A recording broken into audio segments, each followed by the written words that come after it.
Chris and Chris Talk Movies. Hello and welcome back to the podcast. My name is Chris Fair, and of course, this is my co-host. My name is Chris Huddleston. And today we're both very excited to be talking to you about not even a neo-noir, but just straight up noir, right? More modern than the old black and white true noir, but L.A. Confidential, baby. They were three cops who had nothing in common. Freeze! Big V, what are you doing here? Hey, you know me, I'm keeping the streets safe, boys. One would do anything to get ahead. You're truly prepared to be despised within a department? Yes, sir, I am. One had his own brand of justice. How's it going to look in your report? It'll look like justice. That's what the man got. And one loved the spotlight. What exactly do you do on the show, Jack? I teach Brett Chase how to walk and talk like a cop. The Night Owl Massacre. This is a heinous crime that requires swift resolution. 6 victims. One of them, one of our own. Interrogations will be led by Lieutenant Edmund Exley. I need some backup. Come on. All right, college boy, I'll help. Now, all of them are faced with solving one case. Don't move! I want confessions, Edmund. Oh, I'll break them, sir. These people are all in the morgue. And someone has to pay for it. There's something wrong with the Night Owl. I just can't prove it. They thought they had it all figured out. Anything bothering you about the Night Owl case? The fact that you guys won't let it get filed away. I didn't kill nobody! But what started as a murder... You talk only to me on this one. ...became a mystery that could cost them everything. Why was Susan Lefferts at the Night Owl? I don't know. I never heard of the Night Owl till today. How about some payback, big time? We need evidence. I'll get the evidence. It was an information exchange. You have any proof? The proof had his throat slit. What do you want, Exley? I just want to solve this thing. Even if it means paying the consequences?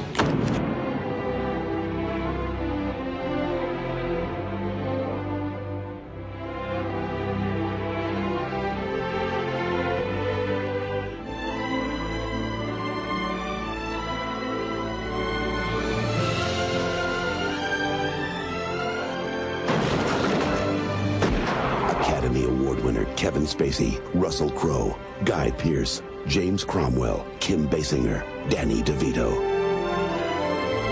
L.A. Confidential.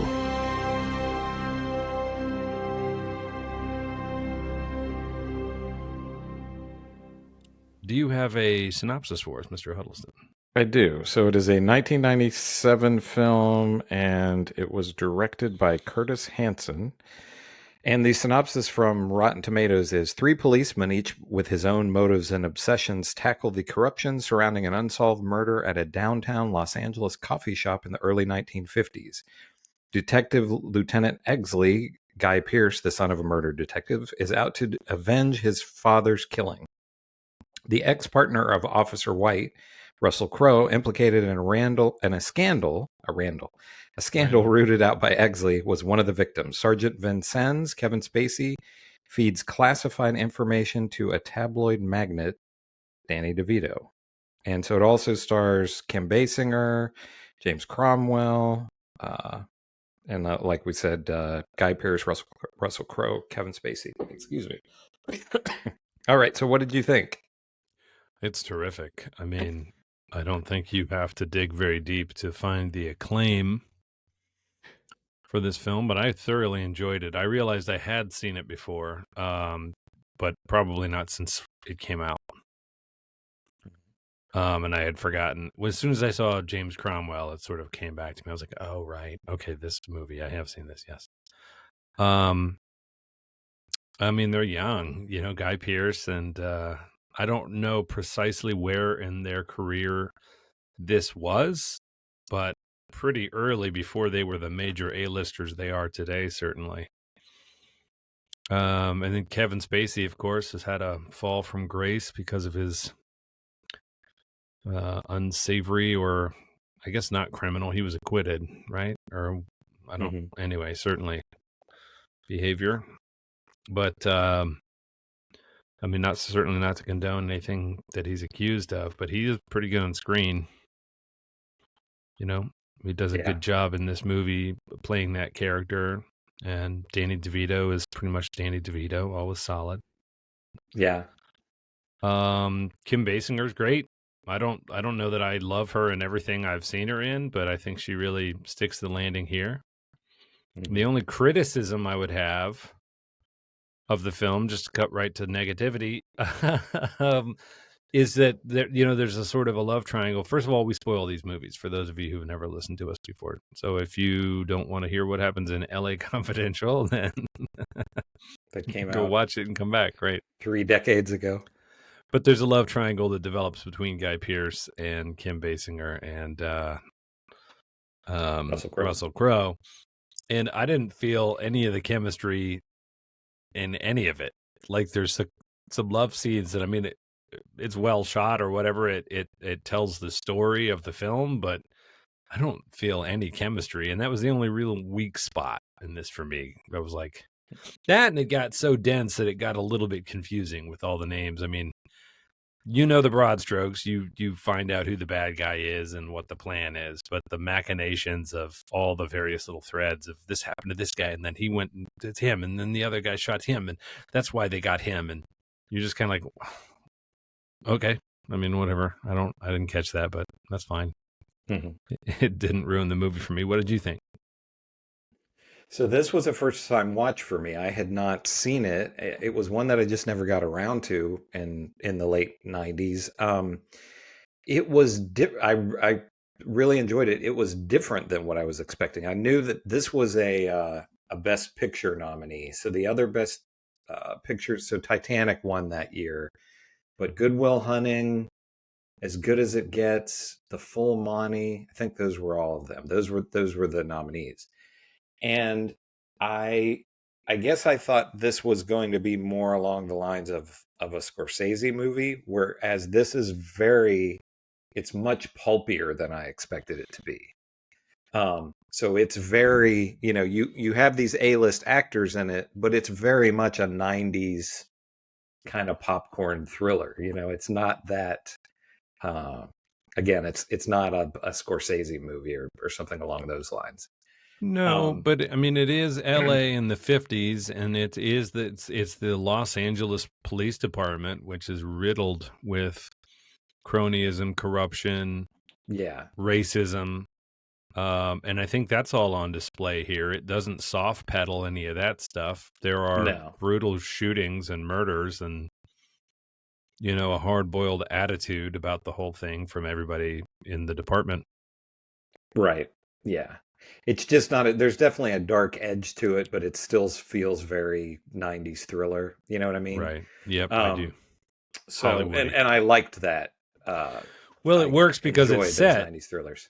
There's a Hollywood element to this, and it's seedy, but there is very much an awareness of where the Los Angeles Police Department and Hollywood and Star and the movie industry. So that's very much woven into it. But you're right about the 90s thrillers. They had a real gloss, a high gloss to them that I think actually really slick movie. Yeah, and I think I remember the first time I saw this, maybe that bothered me a little bit. Like I wanted something a little grainier, a little grittier. But looking back on it now in 2023, it bothered me not at all. I thought it worked for the 50s. I don't remember 1950 what it's supposed to be set, but 55 or something like that. Yeah.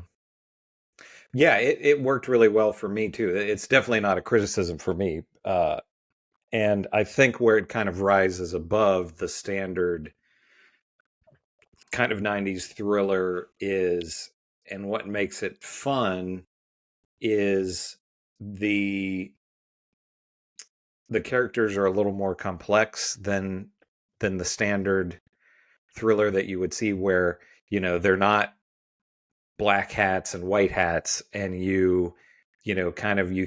maybe the ones that you think are the good guys in the beginning maybe aren't so much, and the ones that seem like they're really bad in the beginning turn out to be, you know what I mean?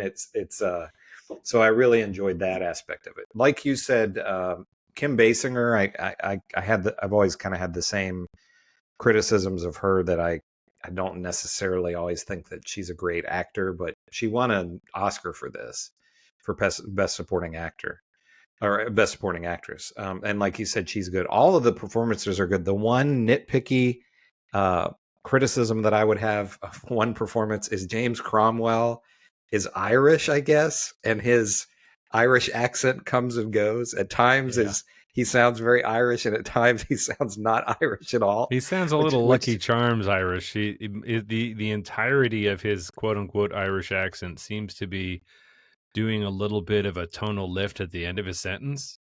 Yeah, like is that how you're gonna go about it, boyo? Yeah, and it just sort of it scenes in which he does that like on every line. I found it very distracting. Yeah. So I felt like he was, and he's a good actor, you know. I mean, but you don't need to put an accent on James Cromwell for him to read as Irish. Like he just looks. If you're like, oh, and this is the old Irish cop, you'd be like, okay, next. I mean, you know, he doesn't have to literally be from Ireland, right. You know. Well, you boys are poking around where you don't belong over here.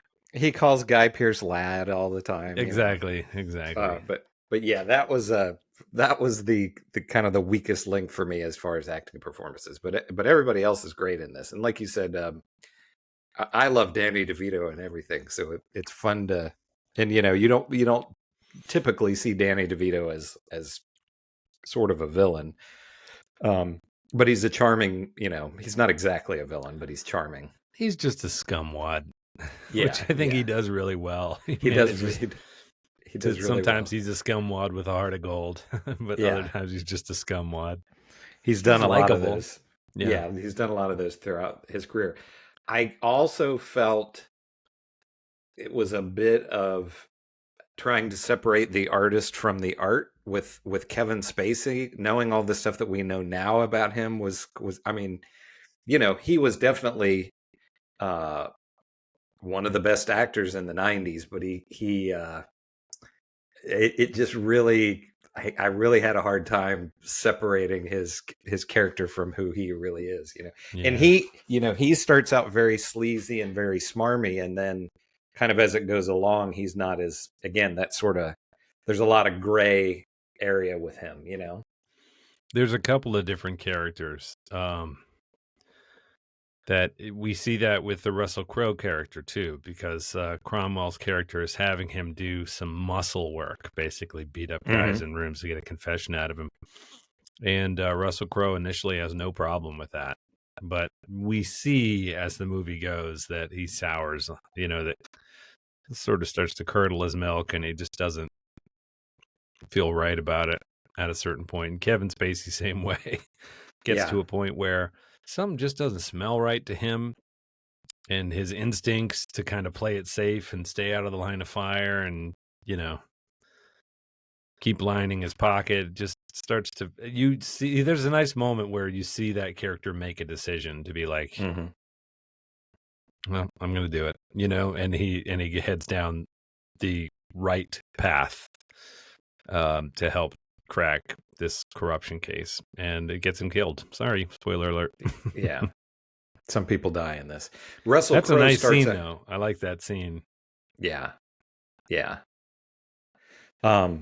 Russell Crowe starts out very much. The very first scene that we see of him is shows up at a domestic violence situation, and you know, he goes and beats up this guy. And he, you know, the first scenes that we have of him is he's like this Boy Scout, basically. And then you find out some darkness about him, and you find out the reason why his father had beaten his mother to death in front of him.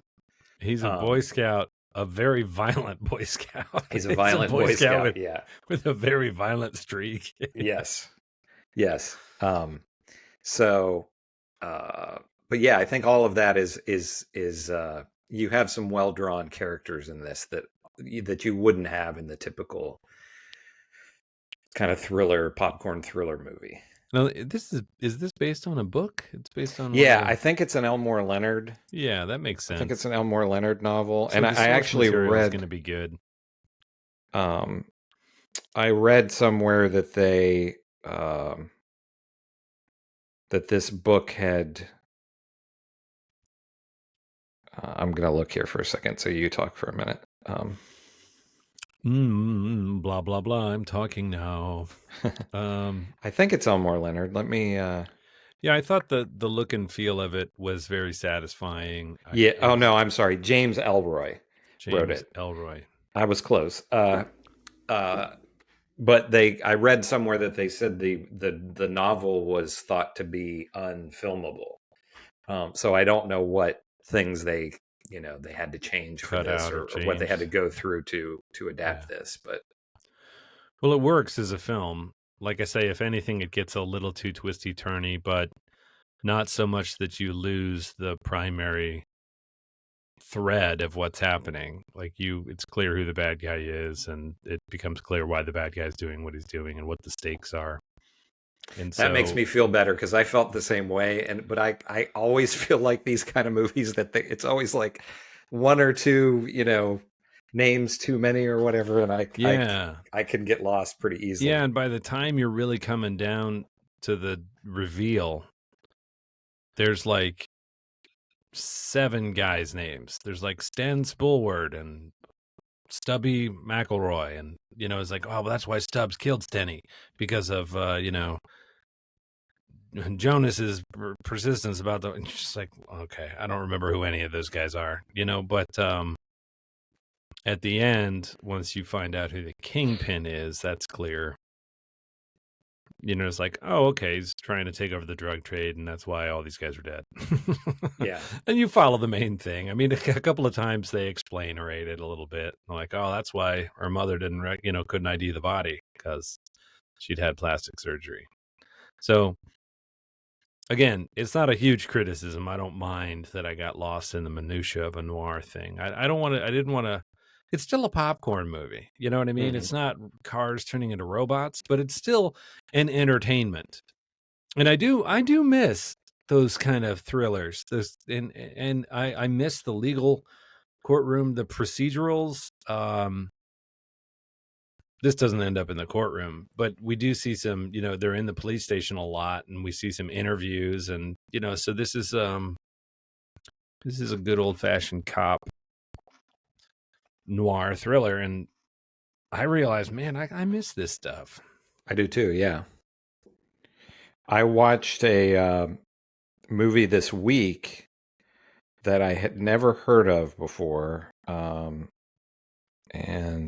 bear with me for just a moment while I get the title of this that I saw somebody talked about, and it's not a good movie. But it stars Debbie Harry, and she's very much the weak link in the film. Which, I mean, she's not, she's a singer, not really an actor. But this movie it's from 1990 or 91, and it is called, she was in Copland, which I did not know. I've never seen that one. Yeah. That's it's Stallone, right? Stallone, yeah, that's the one where Stallone gained like 40 pounds. And anyway, this movie is called Intimate Stranger, and she's like a phone sex operator, and a guy calls her who turns out to be a serial killer, and he's killing these women. And it's a very cheesy movie, but I watched it on Tubi, and Tubi has an autoplay thing where it plays a movie and it just plays something else that's like that. And it brought up one with Jeff Fahey called The Sketch Artist. And it's Jeff Fahey who's a police sketch artist. And he is, there's a murder. It's like a serial killer thing. And, he's the guy who's going to figure it out or whatever. And it's really, really entertaining. A movie I had not heard of before. And they made a sequel. I don't know if they were direct to video or what, the Sketch Artist 2, that has Courtney Cox in it as a blind woman. And she's actually really good in the movie. She is also a sketch artist. She's also a sketch artist. No, she's a the blind only witness. She described what he sounded like, and so the guy makes a sketch based off of her description of his voice. You're close. She touches people's faces, and she can like tell what they look like based on their But the first one was very good. The second one was. And it turns out she's a ghost. She's a ghost. Yeah. But anyway, goes, it just got me. How did you get away? And she goes, I didn't. But it just got me thinking how much I like even the corny ones. I like those 90 thriller kind of movies. Well, my question to you was, why do you do it? why do you sit there on Tubi and just dial up whatever? I mean, is it like you're panning for gold and you're hoping you're going to stumble across something great, or? So this Intimate Stranger, I saw it on Twitter, and I knew it was going to be bad, and it's bad. And then I fell asleep. And Tubi just has, I finished the movie, but after it was done, like a few minutes later, I fell asleep, and then I woke up a little bit later, and just this movie was just playing that had auto played, and I went with it and watched the rest of it. So, yeah, nice. Tubi has a lot of, but it was amazing because it was like this Intimate Stranger movie I'd never even heard of before, and like it's a great print. Like it looks really good for this very much B movie. So, anyway, good for you, and good for them, and good for Debbie Harry. Good for Debbie Harry. Well, I don't know if it was good for Debbie Harry because she was really bad, but I thought we would have. I thought there would be more like burning things to talk about with this movie, but I don't know. Do you have burning things? I don't really. I don't. Nothing of mine is burning at the moment. Yeah, I don't even know that. Right, like after The Wrestler, I feel like we could have talked about that for another hour, probably. I thought this was just really well done and well performed, and I haven't read the original source material, but it seemed like a good adaptation for the screen. I love that it was full of people. I mean, Kevin Spacey was certainly working. I don't know that he was as big as he became after. I mean, American Beauty would have been after this. American Beauty was 99, I want to say. So yeah, that was when he really. Yeah. And that's the thing. So this is, this is not the fault of the movie, but this just didn't feel that much like an Academy Award, like a Best Picture type movie to me. And I know not every year you're going to have a Schindler's List or whatever, but we talked about with The Wrestler, that really feels like a Best Picture kind of a movie, even though it didn't win Best Picture. Was it nominated? I don't know if it was or not. I think Mickey Rourke was nominated, but I don't know if it was nominated for Best Picture. But I believe American Beauty did win Best Picture, which that's more of like an Academy Award type of a film, I think. But this was just taking a genre, a kind of a well-worn genre, and doing it very well. With LA Confidential, I felt. Yeah. Again, I really enjoyed it, so I'm not knocking it, but it just didn't feel like even though it didn't win Best Picture, but. Yeah, I mean, it feels very complete. It feels like the universe is very well realized. It's well shot. Yeah. There's nothing about it it doesn't shy away. Like it's just a really well-made film for what it is. But you're right, the subject matter, I think we've come to associate with like The Piano or, these sort of big sweeping dramas. And of course, you're not going to have one of those every year, And this is a drama. I mean, but it's a thriller. Yeah, you don't usually think of a thriller making it to the top tier like that. So this director, Curtis Hanson, is certainly not somebody that you would say like, oh, I'm a huge Curtis Hanson fan. But he directed Never Cry Wolf, The Hand That Rocks the Cradle, The River Wild, Wonder Boys, 8 Mile, Adaptation. So he's directed some really good films. Yeah, it's funny. I don't think I've ever heard of him, which is... No, I don't think I had either. So he just seems like sort of a journeyman director, who's directed some, like, Adaptation is very different from The Hand That Rocks the Cradle, Yeah. I mean, those are... Adaptation's great. We ought to do Adaptation. That would be fun. He directed Bad Influence, which is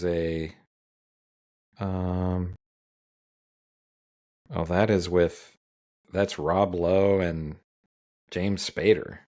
So, that's a pretty, probably kind of cheesy 90s thriller one. Spader. I do love me some James Spader. I do too. He did a lot of cheesy 90s thrillers, a bunch of them. What, I mean, I don't know. What else you want to talk about?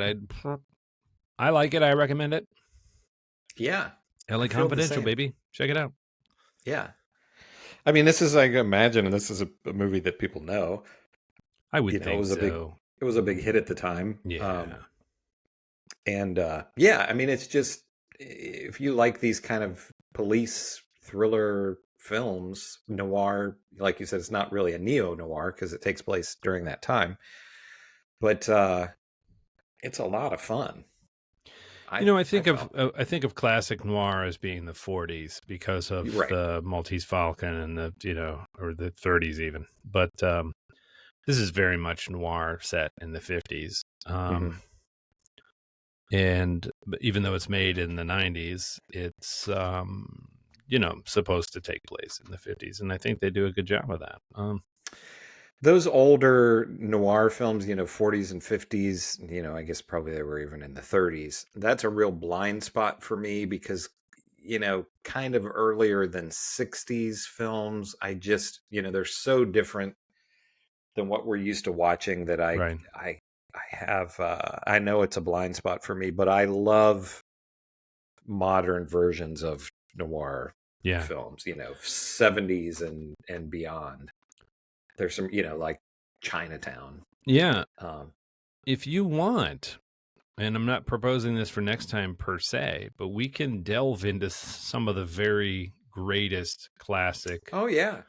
Original noir, because I think what you'll find, yes, I mean, the pacing is what the pacing is. Movies and audiences just had a different expectation in terms of how quickly stuff moved. Life itself moved more slowly, even 100 years ago, even 80 years ago.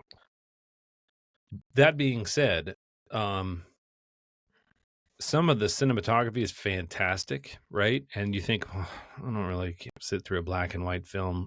Trust me, some of it is really great. And the performances on some of them are just timeless. Like it's just electrifying. You go, oh my God, the scene, a lot of times the scene between the leading man and the leading woman just throws sparks, and you go, wow, I can see why audiences love this, So, and I have nothing, I love black and white. I mean, I have nothing against, and I like newer, black and white films too. I think it's what I've always had a bit, and I like Hitchcock, but I think it's it's probably somewhere along the line of the late 60s where you got into much more naturalistic acting. Yeah. And I think that's what I always have a little bit of a hard time with, in the continental, whatever is it the continental accent? Is that what it's called? Where everybody sounds vaguely British, Mid-Atlantic. Yeah.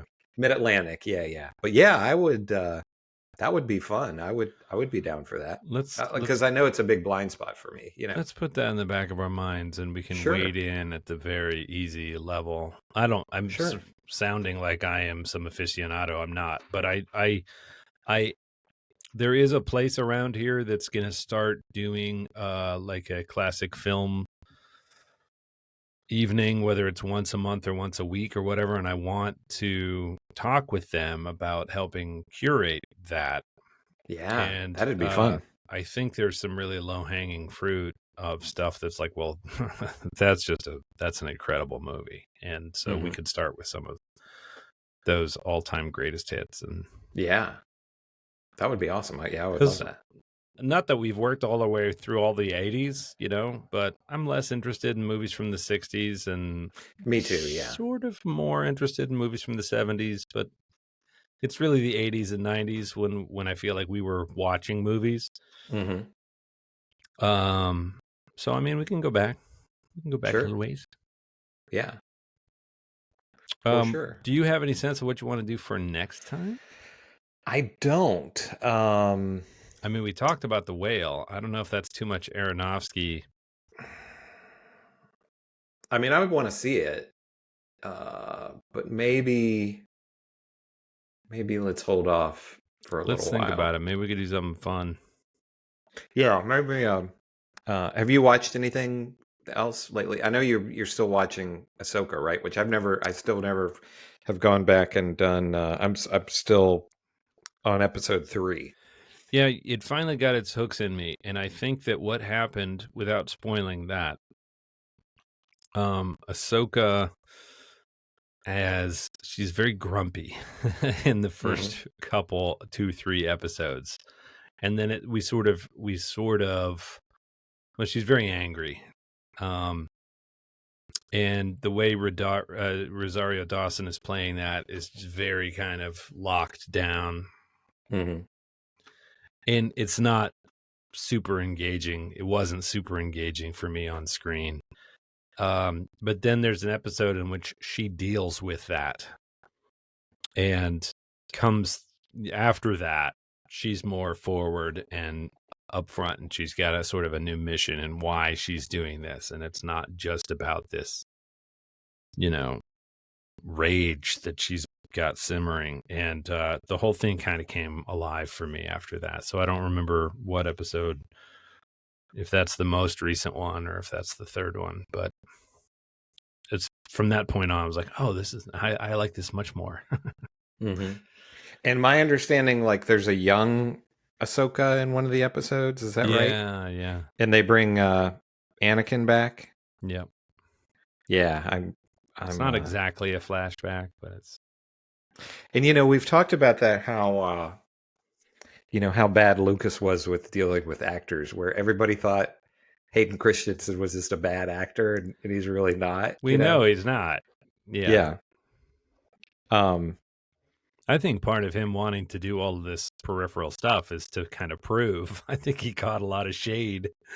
I'm sure, yeah. For those movies, and he's like, I give me a chance. Like, yeah, I can play that stuff. One of my beefs about those prequels was it almost felt like Lucas was like, how do you get a flat performance out of Liam Neeson? Right. Yeah. He was just a few years removed from a best, winning best actor. Left to his own devices, that guy's going to chew the furniture. And if anything, you just have to dial him in a little bit, But it was almost like they take 35, and Lucas was like, less. I don't want to hear any of that. You're a Jedi. I don't want to hear any emotion in your voice. You're an absolute stoic, and all of these people are trying to act through that wall of like Lucas being like smaller, less. Yeah. You're like, come on, man, let him act. I saw a great Harrison Ford clip the other day, and he said, I don't know if you'd seen this one before, but I had not seen this one. And he said, the first day with the original Star Wars, where they were on the set of where they're in the Millennium Falcon, and he says to George Lucas, he's like, so how do I fly it? And Lucas was like, what do you mean? And he was like, how does it work? How do I fly it? Because you just fly it. And Harrison Ford is wanting him to tell him like how the controls work and everything. And he's like, I don't know, you just fly. And he's like, that's, he's basically like, that's the direction that I got, So, yeah. I saw some clip with George Lucas where Jon Stewart is asking him for more information about Obi-Wan Kenobi and like where he comes from. And he makes up. He's like, oh, he's from the planet Stew John. I'm just like, Jon Stewart is just looking at him. You're like, how many billions of dollars have you made off this franchise? Like, don't treat the fans like we're garbage. It's okay if you don't have an answer for everything, but certainly earlier on, Lucas could like, he could dial in if he was just making it all up as he went. Okay. But don't act like it's a jerk off now. He's like, now that you've sold it to Disney or whatever, it's all just a big joke to you. It's like, I'll kill you, man. Every background character had a name, and everything right back then. But clearly not in the prequels. I think that's one of the things that really bugged me about the prequels was how generic a lot of it felt. There was a bounty hunter that was just bounty hunter and was doing stupid things, and then they went to a diner to talk to a guy, and it was a space diner. It was like a Greek chrome diner on Coruscant. You're like, and the guy had 6 arms or 4 arms or whatever, but he was wearing like a stained tank top t-shirt, and you're just, what is happening? Yeah. You know? It's sad that we've talked about this a lot, but you could have taken, his general ideas and if they had done what was done with Empire Strikes Back and Return of the Jedi, where he turned it over to somebody else, a really good director. Not that he couldn't direct. I mean, he directed American Graffiti and the first Star Wars, but had he turned those over to somebody else and just, he had sort of his blueprint and they had somebody else to, because you just look at the emotion in The Empire Strikes Back and then compare that to the prequels, and it's just night and day difference, James Mangold could have done a good job with it. Yeah, he could have. One that I think I've brought this one up before. I don't know if this is another noir, but with a very different kind of tone than this one that we just did. But the Paul Thomas Anderson movie Inherent Vice. Have you ever seen that one before? I have not. I don't know if you'd be interested in doing something along those lines. This soon after this one, but it's funny. It's the tone is kind of strange, but I think that'd be a really fun movie to talk about. Okay. I don't know how you feel about Paul Thomas Anderson, but yeah, good. Yeah, so that's great. Starring Joaquin Phoenix, and he's he's. I remember all the buzz about it. I just didn't see it. It's a really interesting film. I think it would be a fun discussion. All right, so next time we're going to do Inherent Vice. Yeah, I love it. So, anything else you've seen besides Ahsoka, or? I've just been watching The Crown. I'm on season 2 of The Crown, and it's really, it's very British and it's very prestige, and that's not everybody's cup of tea, but I'm really into it. It's my go-to thing at night when I go downstairs. I watched it when it originally aired. Right. In season 2, it's still Claire Foy as Elizabeth, and she's just terrific. She's really, really deserves all the acclaim that she got for that. All the performances in it. Is it Matt Smith, who was on Doctor Who, and it's a very different role for him. And he's done a lot of kind of like comedy stuff, but he's very,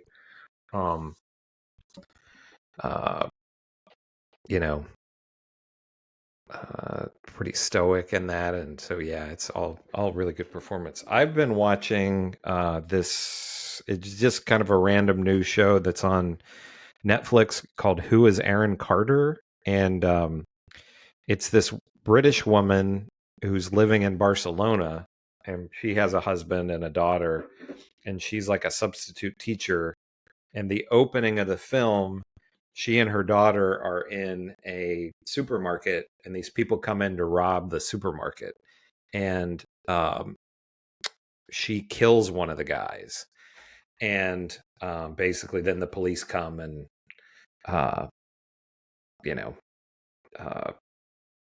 arrest the rest of them. And so everybody's sort of like, how did this woman manage to kill this, just this teacher? And it's one of these things where I don't know if it's going to be an actual thing where she's some kind of a spy or something, but I watched 2 episodes and you still don't exactly know, but it's like people are starting to get suspicious of, what her backstory is. It's pretty good. It's not amazing or anything, but okay. It's entertaining. Yeah. Cool. I mean, I think we can make this a short episode. Okay, yeah. That's no problem. I got to give the kids baths and stuff tonight. All right, sounds good. But yeah, Inherent Vice for next time. I think that'll be a fun discussion. Cool. Chris and Chris Talk Movies at gmail.com. That is our handle. Like, subscribe, leave us a comment. Thank you so much for listening to us and engaging. And we'll definitely look into some original noir stuff too. Yeah. And, maybe do some of those down the road. That would be fun. Cause I know, like, I've not seen a lot of, Bogart movies and that kind of thing. So, well, we could do, like the Maltese Falcon, or, there's a number of those Bogart movies. Sure. We could do that. They're just great. Yeah. Sounds good. Isn't it? So we'll, we both recommend LA Confidential. Yes. And it's a little bit of a shorter episode today, but sometimes they are. And unless you have anything else you want to add, I think that's it. Then Chris and I will talk to you all next week.